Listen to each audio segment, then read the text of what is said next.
Ije Shwamedhair Hadiyajnanishparam Mahabhibhutyo Pachitanga Dakshinae Tatair Vashishta Sita Gautamadhibhir Dhambanya Vishrotama Sarasvatim.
So Ije worshipped Ashvamedhai by performing the horse sacrifice, yagyas, adi yagyam, to satisfy the master of all yagyas, Ishvaram, the Supreme Personality of Godhead, Mahavibhutya, with great opulence, Upachita Anga Dakshinahi, with all prescribed paraphernalia and contribution of Dakshina to the Brahmanas.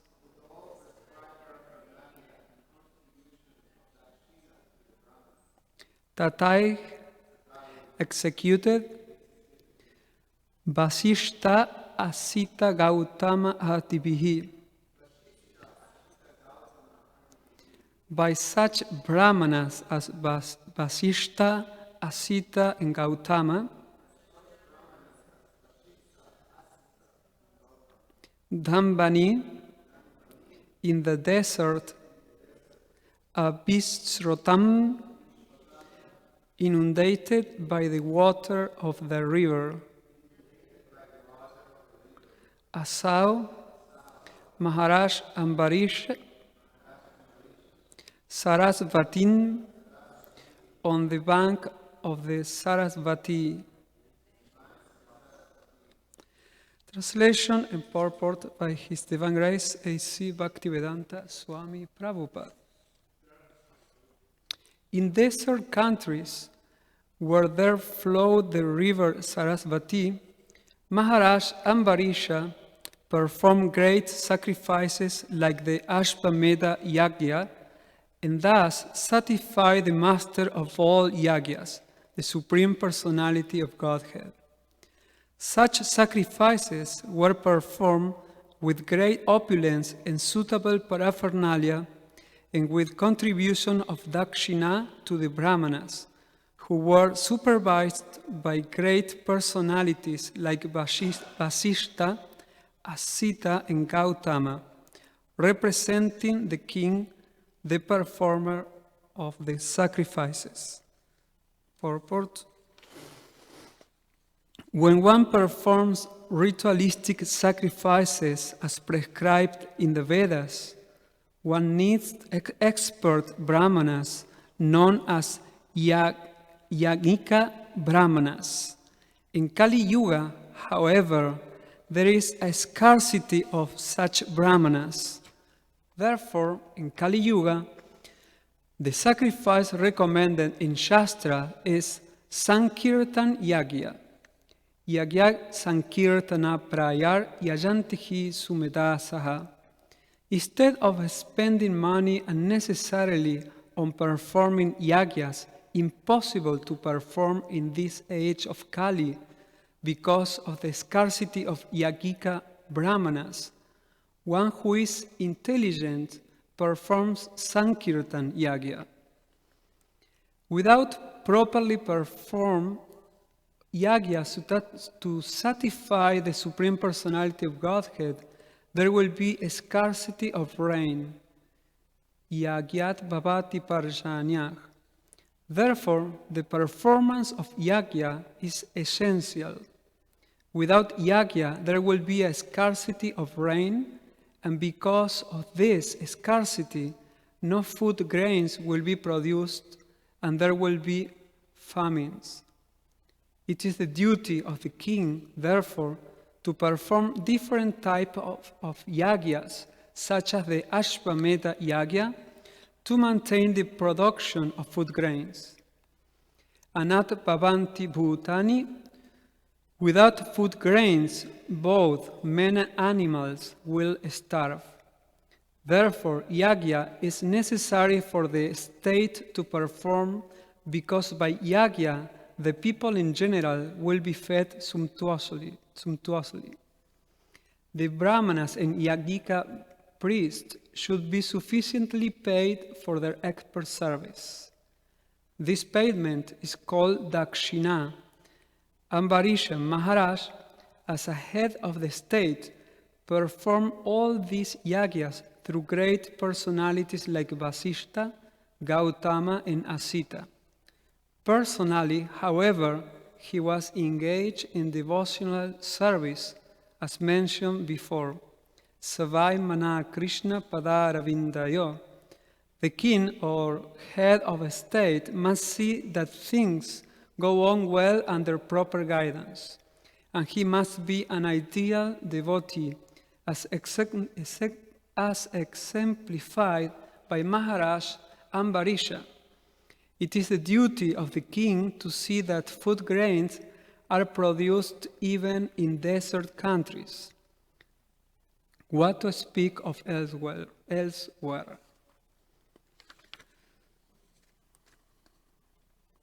So translation, it was, in desert countries where there flow the river Sarasvati, Maharaj Ambarisha performed great sacrifices like the Ashvamedha Yagya, and thus satisfied the master of all yagyas, the Supreme Personality of Godhead. Such sacrifices were performed with great opulence and suitable paraphernalia and with contributions of dakshina to the brahmanas, who were supervised by great personalities like Vasishta, Asita, and Gautama, representing the king, the performer of the sacrifices.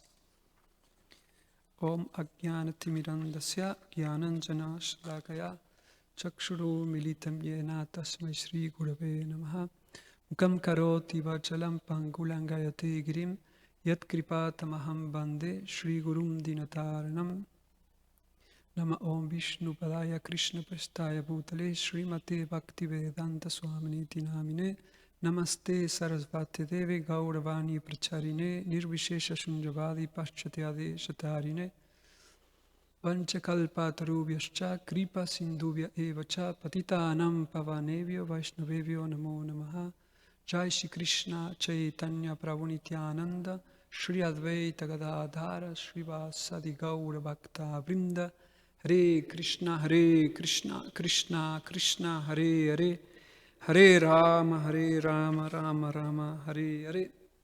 So good morning everyone. Welcome to Srimad Bhagavatam discussion. So in this chapter 9 we have Canto 9, chapter 4. The Canto 9 starts with a question by Maharaj Parikshit to Shukadeva Goswami. So does anyone remember that question? Just for I'm not trying to test it, it's just to keep awake. What is?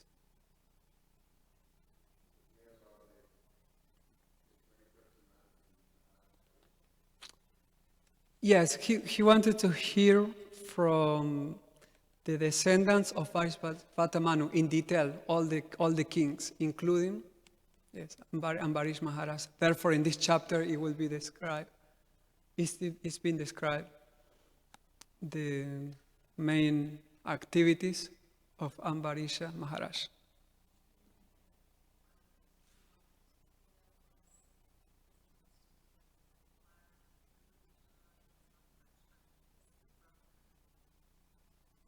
Exactly. Well, yes, that's how Maharaj Ambarish was not influenced by the course of Durvasa Muni.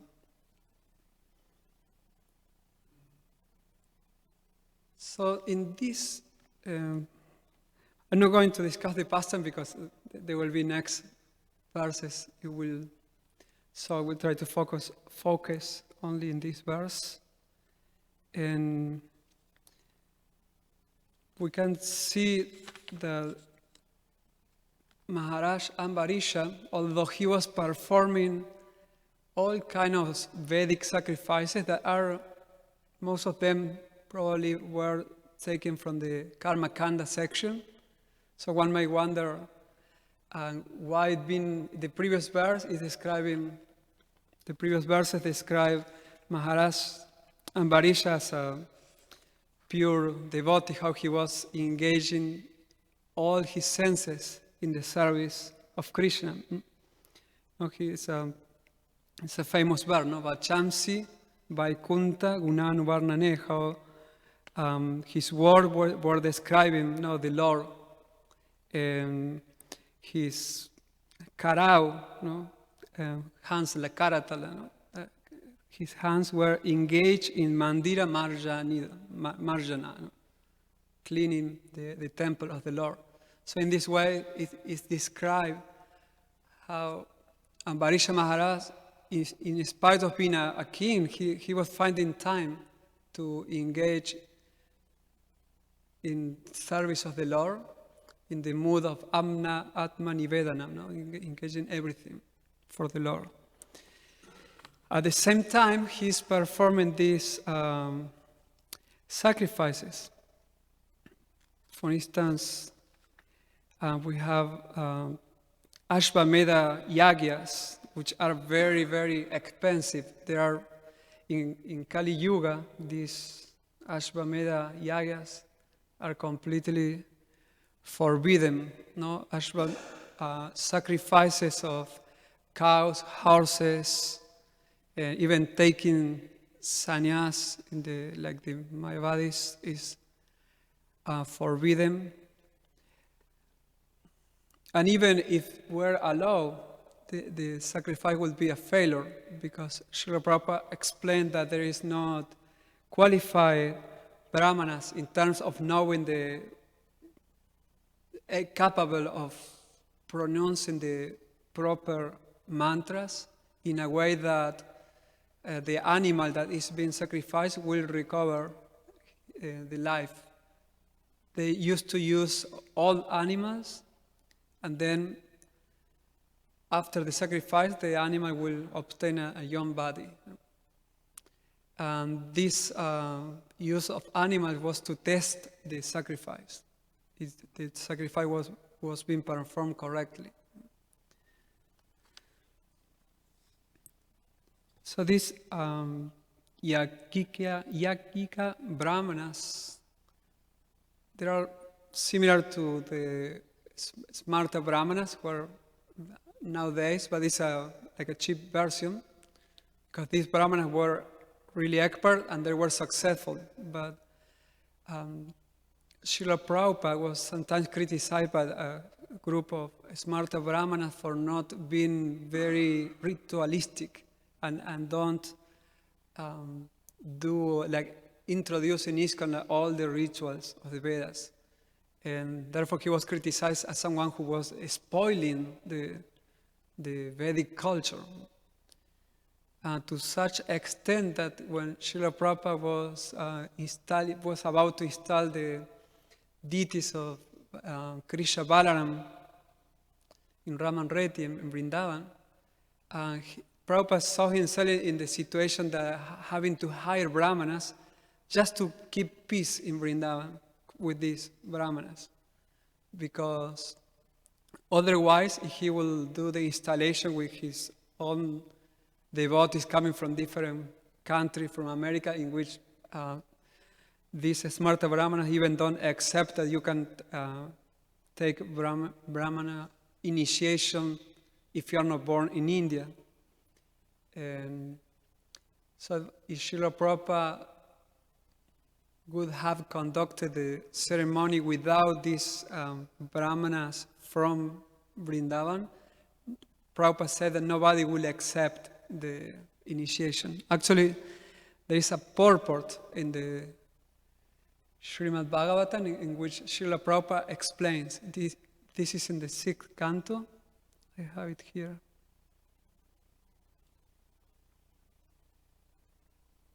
It's regarding the conversation between Yamaraj and the Yamadutas and the Vishnudutas.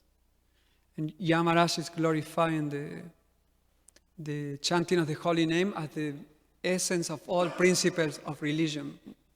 So Srila Prabhupada, in the purport, he said that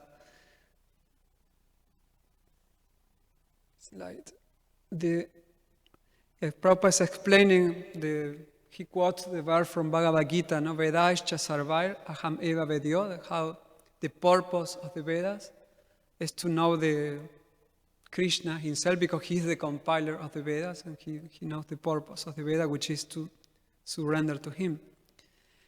Prabhupada said, unfortunately, an intelligent people bewildered by the grandeur of Vedic yagyas want to see gorgeous sacrifices performed. So there are people who are following Vedas but are more attracted to the splendor, the fantastic aspect of sacrifices.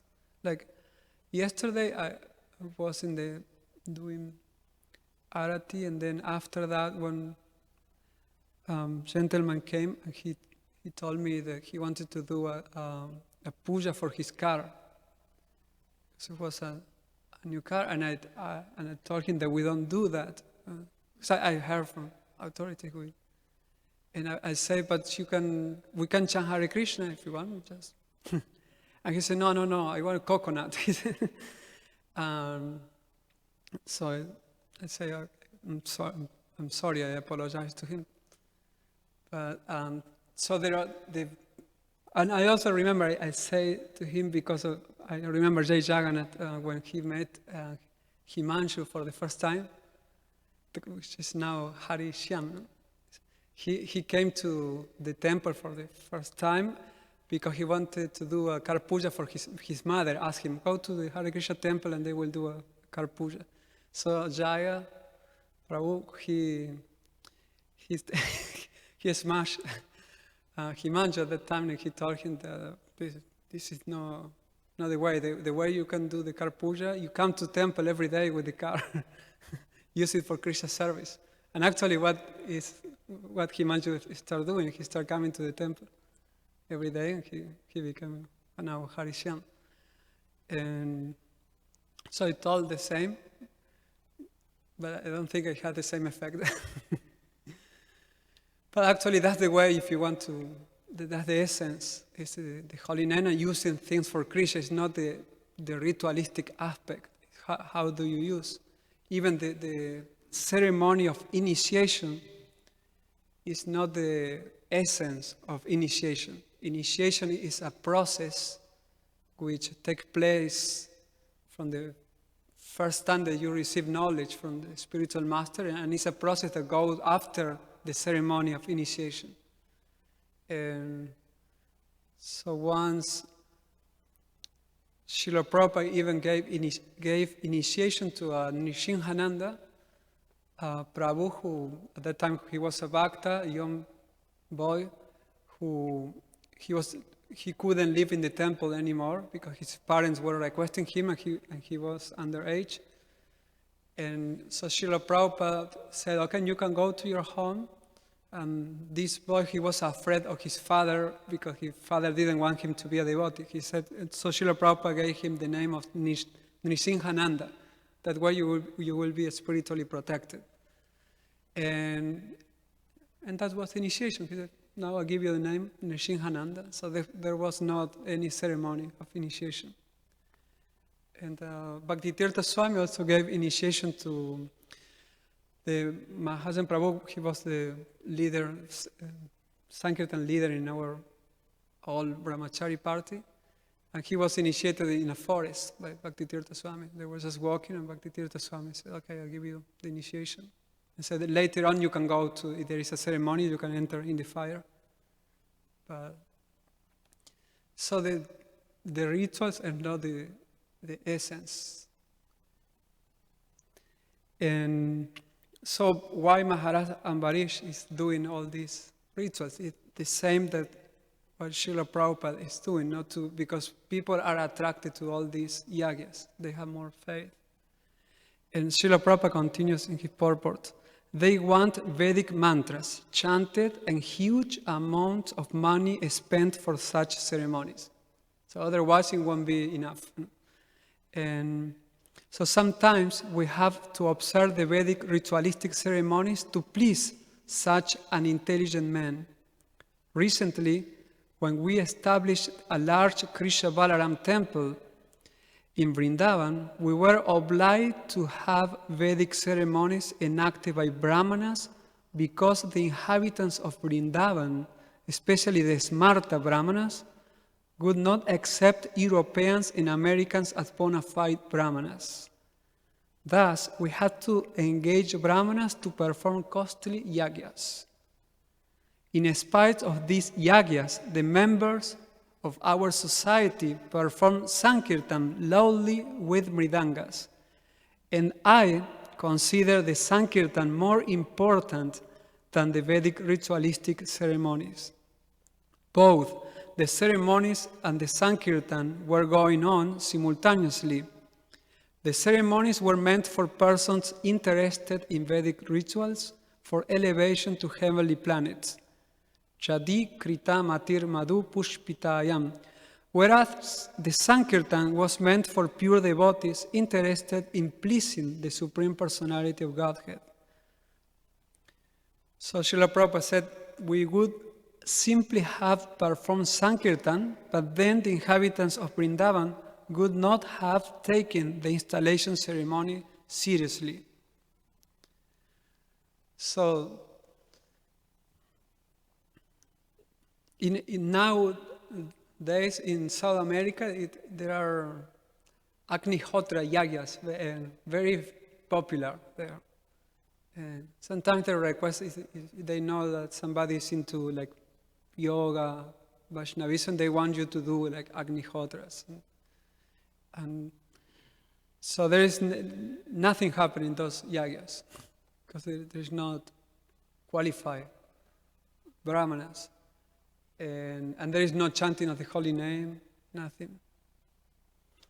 But people are more interested in that than if you tell them, like, let's chant Hare Krishna. They say, but there is nothing.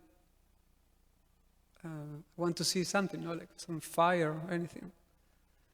So when there is initiations in Argentina, like many people come and the devotees try to do the best they can, the yagas, and people become very attracted. So in that way it can be used, but we understand that is not the essence at all. And Srila Prabhupada also explained about our temples in ISKCON, that again, although both processes go together, deity worship and Sankirtan is essential, should be always there. You can have a preaching center without deity worship, but with the holy name and just or a picture of Lord Chaitanya. And it will be bona fide. But if you have deities and there is no chanting of the holy name, only just worshiping and some Vedic mantras, that won't be ISKCON or Srila Prabhupada's movement or Lord Chaitanya movement.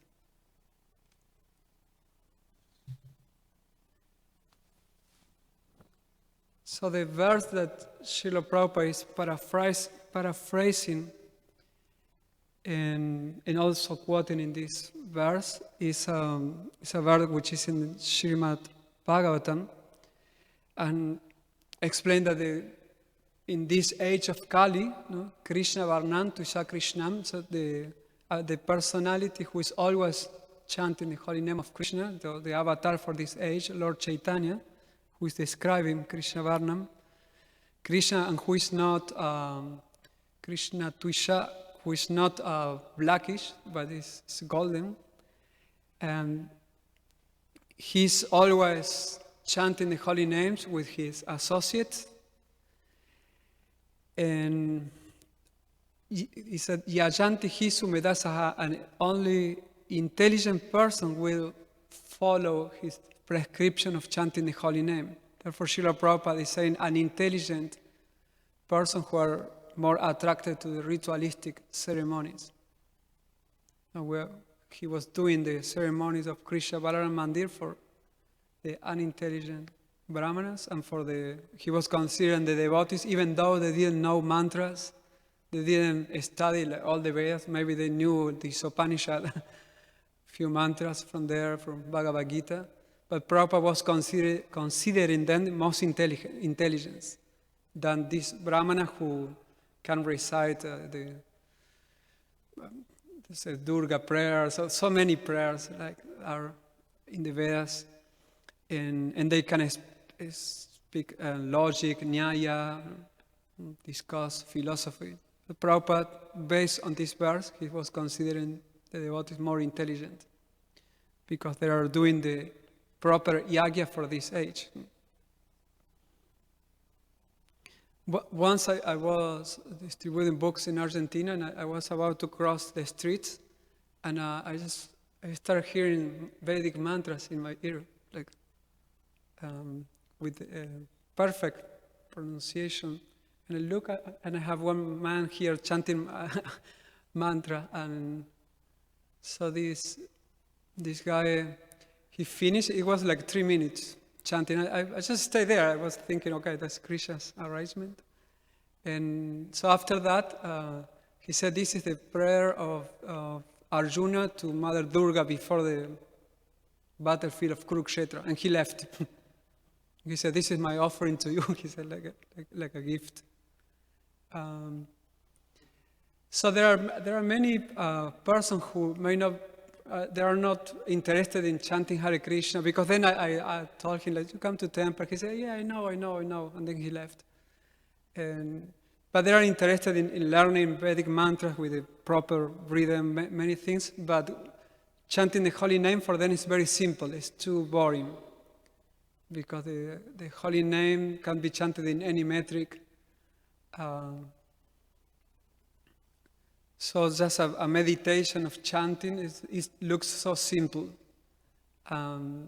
So therefore there are many people who have a lot of capacity for studying the Vedas and Prabhupada's books, but somehow they are more attracted to this other aspect of the Karma Kanda.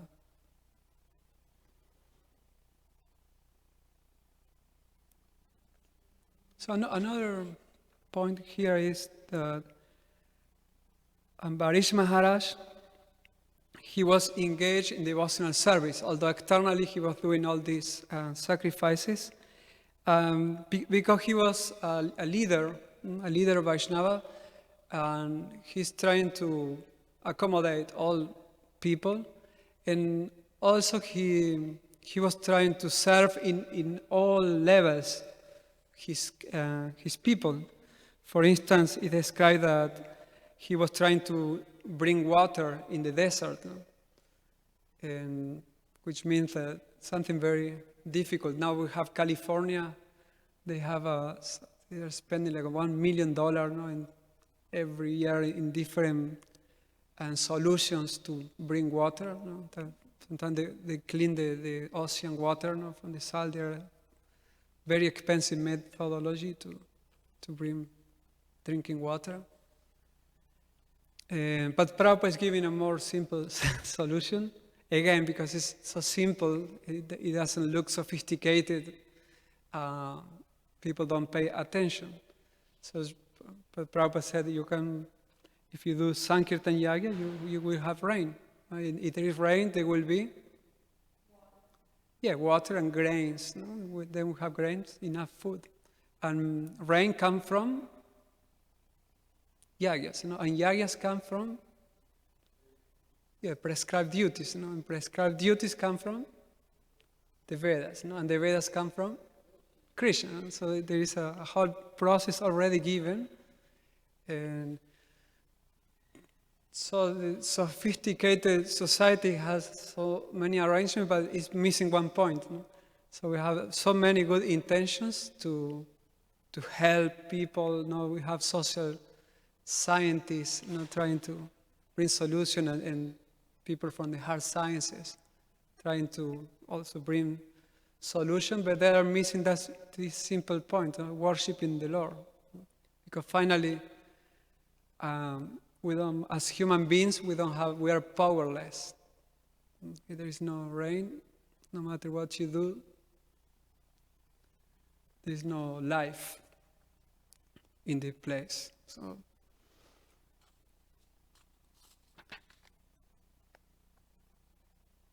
Srila Prabhupada said, without food grains, both men and animals will starve. Therefore, yagya is necessary for the state to perform, because by yagya, the people in general will be fed. Chandramauli Swami Maharaj, he used to tell us a story from New Vrindavan, in which there was a drought. It wasn't raining for a long time in the village nearby, New Vrindavan, and the devotees, they say, we can't make rain, we can't bring rain. So somehow they got invited to a radio to chant Hare Krishna and bring rain to the town. And so the devotees, very bold, they were there and very confident. They said, we're going to chant and there will be rain. And so they were in the radio, and they were asking everyone listening to chant with them. So they start chanting, Hare Krishna, please chant to everyone who was listening to the radio. Sure enough, after a few hours, it started raining. So that was a big event for the devotees. And many devotees have experience of chanting, doing like a big day of Sankirtan, either book distribution of chanting in the street, and then rain. Usually rains after. So in places where the holy name is chanted often, there is no lack of rain. Even the Ratha Yatras, we are always afraid that it will rain because there is chanting. So usually in the Ratha Yatra, it starts raining, and then after a few hours, the sun comes again, sun rises.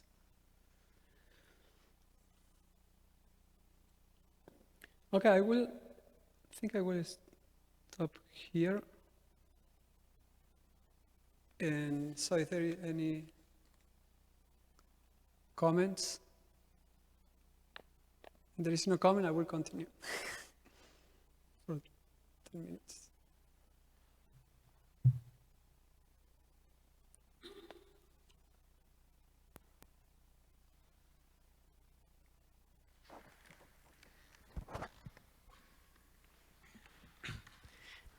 You were mentioning, Prabhu, that like the person came to ask if he can do car puja. And, I was wondering if there is any say in terms of like establishing, if we can accept those things for the sake of establishing a relationship with them so that they come more often. Because sometimes, if you tell Indians, they see like, temples as a place where they can do these kind of rituals, and when you tell no, then they're like, they get like, they don't want, then they get hurt, and they don't. Yeah, we can establish, of course, a relationship. In my situation, I was in the altar, so I couldn't talk after. But so that's what Jai Jagannath did. He tried to establish a relationship, so we can give prasad, but we can but just doing that, but it can be cheating, just for the sake of relationship. And if you tell them, okay, we are doing your puja, and usually they will want to give you money after that.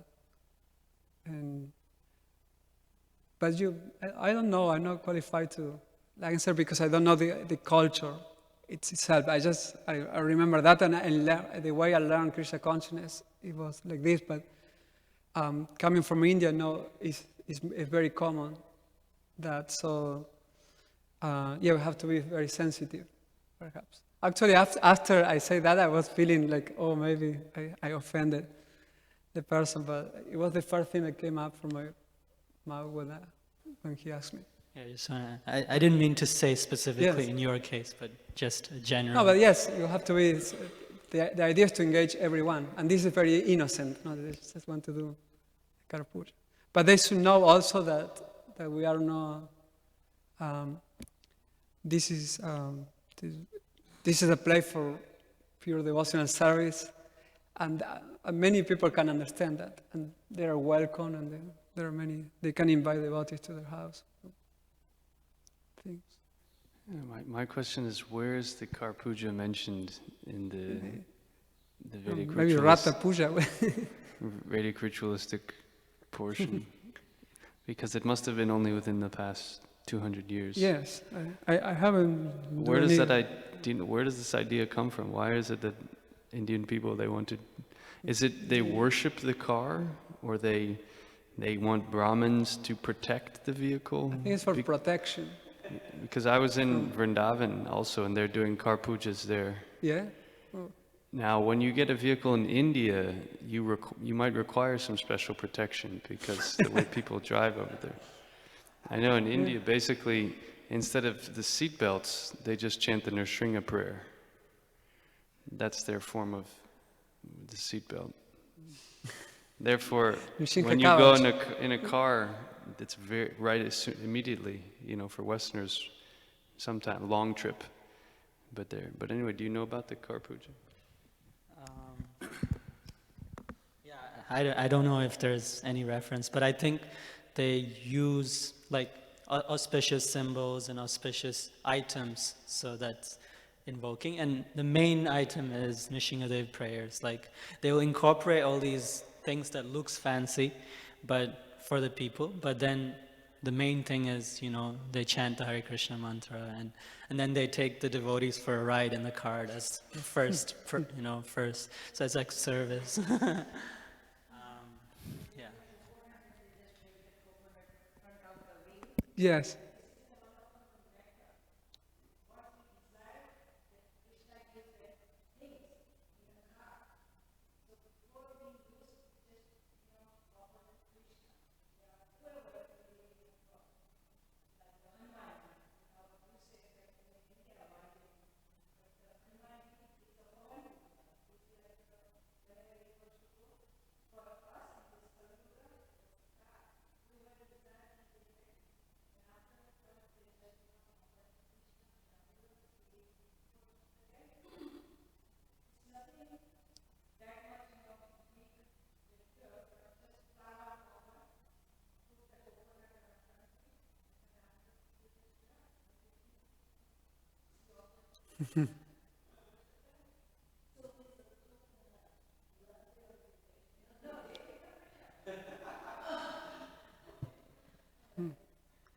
Yeah, I mean, there are like,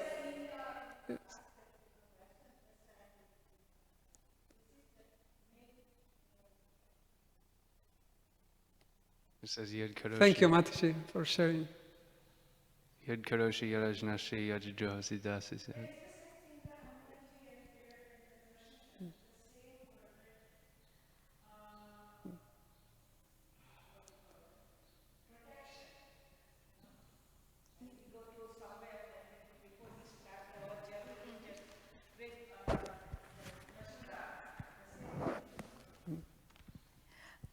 I have there's a much older gentleman that's a Kung Fu expert, and he's a Christian. And before he drives, first of all, he has a little altar in his dashboard, and he does all these rituals or whatever, complete prayers before he drives every time. So I guess it would be the same concept, I guess, to purify and for protection, because it's pretty crazy right now. Probably in any country. I know in some countries they have no speed limit, Yes. Um,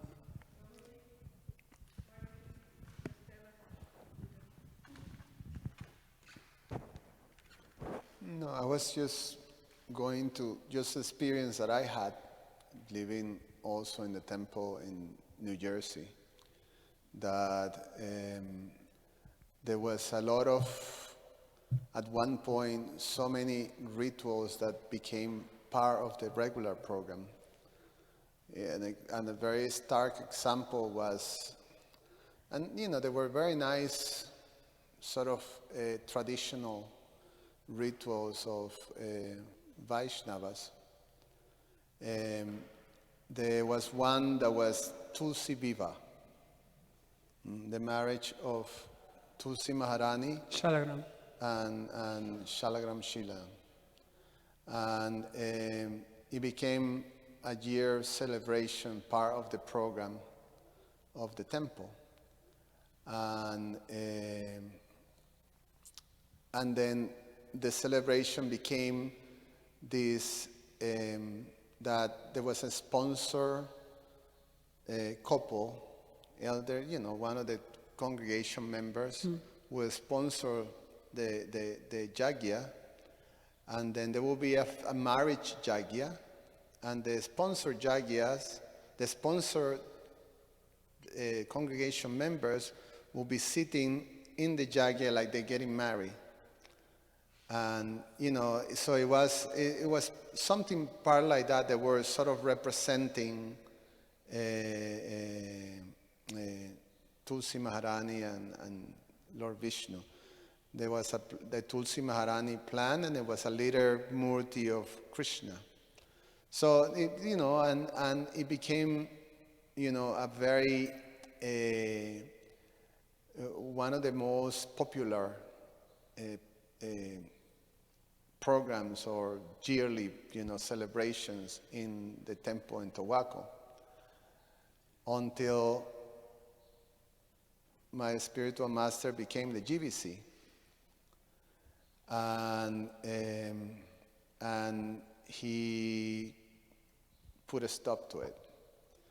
And the reason he gave, first to the administration of the temple and the leaders of the congregation, before breaking into the whole congregation that was very attached to it. He explained, this is not a program that Srila Prabhupada has given us. And in the program, the type of worship that Srila Prabhupada gave us at Tulsi Maharani is Tulsi Puja. So then he explains, he gave a class, so during this Tulsi Viva day, he gave a class on the glories of Tulsi Maharani and explains that Tulsi Maharani, she is not married Krishna.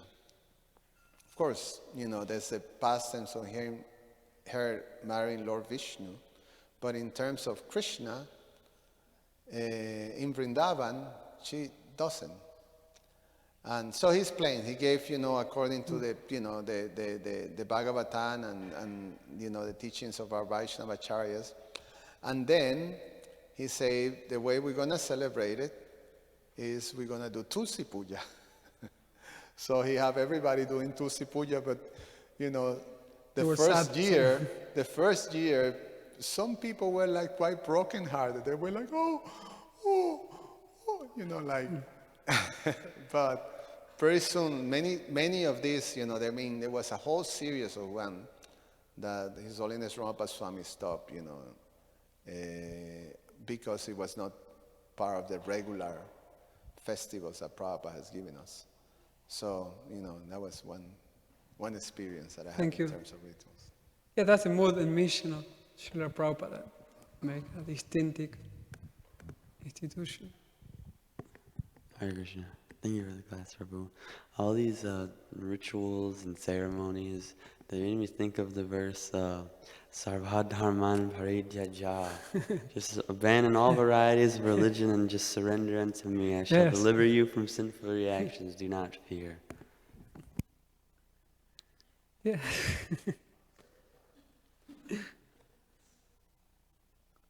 Mataji? Thank you. Nice verse. You were mentioning the popularity of the fire sacrifices or those that are taking place in Argentina, but you mentioned they didn't have qualified brahmanas, or proper mantras weren't being chanted, and neither was the Maha Mantra being chanted. There's a similar thing that used to go on again as part of these yearly rituals in Tobacco. There was a gentleman who had some registered organization, the International Society for Agnihotra. So he would come and, because it was large grounds, and he would perform some sacrifice, not asking any of the brahmanas of the temple to participate. He conducted it, and whoever was participant was there. So he used to do that on a yearly basis, and it was well attended. So there were a few of those that were part of that series that Subal was mentioning. Yes, sometimes the devotee may be invited. If they are chanting, maybe they can add some Krishna consciousness there.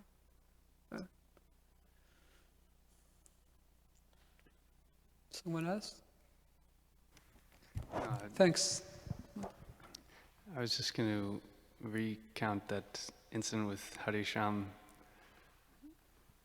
that he came to the temple, and I think the only person in the temple was Jai Jagannath. So he asked Jai Jagannath, I'm here for car puja. Can you help me? And Jai Jagannath said, you don't come to the temple for a car puja. You come to inquire from sadhu. So that was how he kind of, like you said, smashed him. Yeah, they became friends then. Yeah, that's, I think what Subal Prabhu was sharing about how the GBC kind of put things into like more in the mood of Srila Prabhupada, even though not everyone was happy. Like it's important because this there are little things that if we don't follow that is in the mood of Srila Prabhupada, then over the years, the movement can become anything completely off of what Srila Prabhupada was intended. And the way I mean, in most places outside India, that the way you learn Krishna consciousness is basically through the chanting, because only few devotees who had the opportunity to go to India, they may know all the rituals. So even the gurus that preach there, they're not. When there is deity worship, there is a certain standard, but it's not very sophisticated. But of course, cleanliness, this punctuality, these are the things that Srila Prabhupada established. So you have to be like everything very clean wherever you are in ISKCON, any part of the world. The punctuality and deity worship, all these two are principles that Srila Prabhupada established. Then it may vary the ceremony of the way we worship the deity. Some devotees they do mudras. That's okay, but this is not something, for instance, like everyone in ISKCON is required to learn to worship the deity. If somebody knows, it can be, it's nice, it's okay. But as far as there is punctuality and cleanliness, that cannot be avoided. Like if you do like more rituals and sacrifice quality, and sacrifice, then you are not on time with your service, or you are not clean. And the same way the ceremonies, like the devotees may do ceremonies, but the essence is that the chanting of Hare Krishna have to be there. Like sometimes the devotees perform in South America these different samskaras for children, like cutting hair, the anakuta. But the whole idea, they take the manual, the handbook, and I have a friend that he was doing the yagya, and he couldn't pronounce the mantras, and so one sannyasi, a German sannyasi, he said, "You don't know even the mantra," he said. But because we're chanting the holy name, it's fine.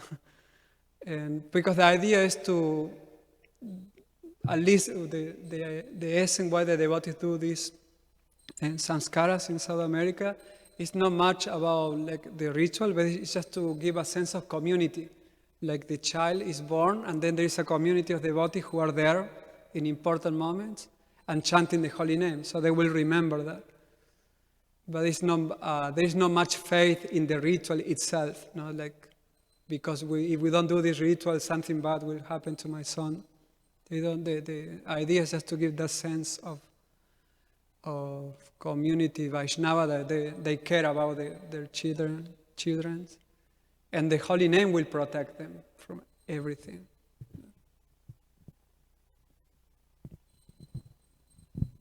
That's the conclusion of Srimad Bhagavatam. Even fear personified is afraid of the holy name. Okay. Srimad Bhagavatam ki, Srila Prabhupada ki.